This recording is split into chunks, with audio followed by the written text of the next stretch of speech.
Assalamualaikum warahmatullahi wabarakatuh. Perkenalkan, nama saya Yunita Purnamasari, NIM 20 14 40 10 766, Prodi D3 Keperawatan, Politeknik Asia Sumatera Barat. Tujuan saya membuat video ini untuk ujian tengah semester patofisiologi. Baiklah, saya akan menjelaskan materi saya tentang disentri basilar. Disentri merupakan penyakit radang usus besar yang mengakibatkan sakit perut dan buang air besar yang berlendir dan bercampur darah. Kuman ini masuk ke usus manusia melalui makanan untuk minuman dan bersifat sangat menular. Disentri terbagi atas dua bagian, yaitu disentri basilar dan disentri amuba.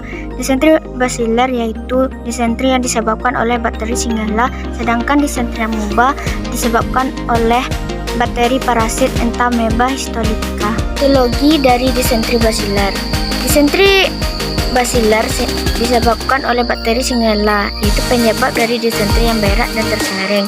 Kasus dari disentri ditujuk serta hampir semua kasus disentri yang berat dan mengancam jiwa disebabkan oleh Shigella, yaitu EIAC, Salmonella atau Campylobacter jejuni, terutama bayi. Sedangkan disentri amuba bentuk trofozoid ada dua macam, yaitu trofozoid komensal berukuran kurang lebih dari 10 mm dan trofozoid patogen yang berukuran kurang lebih dari 10 mm. Selanjutnya, diagnosa disentri. Yang pertama, perubahan nutrisi kurang dari kebutuhan tubuh, yaitu berhubungan dengan diare atau output berlebihan dan intake yang kurang. Yang kedua, gangguan keseimbangan cairan dan elektrolit, yaitu berhubungan dengan kehilangan cairan sekunder terhadap diare.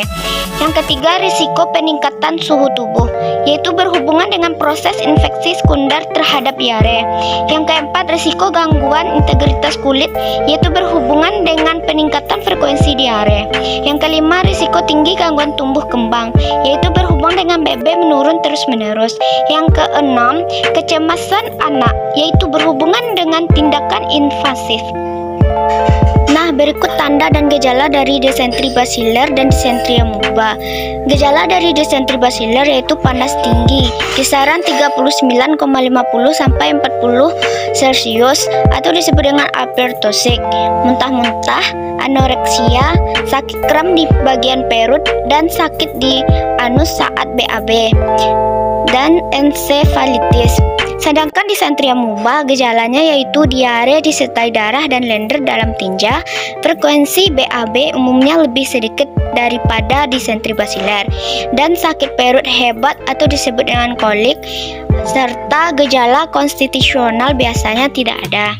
Berikut adalah komplikasi yang terjadi antara disentri basilar dan disentri amuba. Komplikasi yang terjadi di disentri basilar yaitu stenosis, peritonitis, hemoroid, neuritis perife, dan arteritis.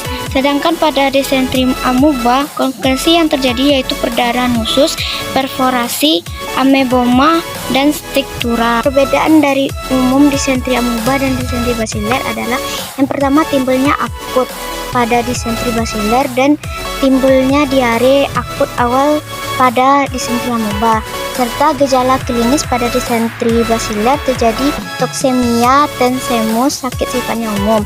Sedangkan pada amuba, toksemia ringan dan sakit terbatas. Perkembang dari disentri basilar yaitu pada permulaan penyakitnya berat, sedangkan pada amuba tidak tertentu, cenderung menahun. Sedangkan pada basilar penyakit tinjanya yaitu kecil-kecil, banyak, tak berbau, dan tinja berbentuk dilapisi lendir. Sedangkan pada amuba besar terus-menerus, asam, berdarah bila berbentuk tercampur lendir. Komplikasi pada disentri basilar yaitu arteritis, sedangkan pada amuba yaitu abses hati ameba. Kesalahan anatomik pada disentri basilar yaitu daerah alognoid ileum mengalami hiperemi, yaitu selaput lendir menebal. Sedangkan pada disentri amuba daerah sarkum dan jarang mengenai ileum. Sekian penyampaian dari materi saya. Terima kasih kepada teman-teman yang sudah melihat dan mendengarkannya. Wassalamualaikum warahmatullahi wabarakatuh.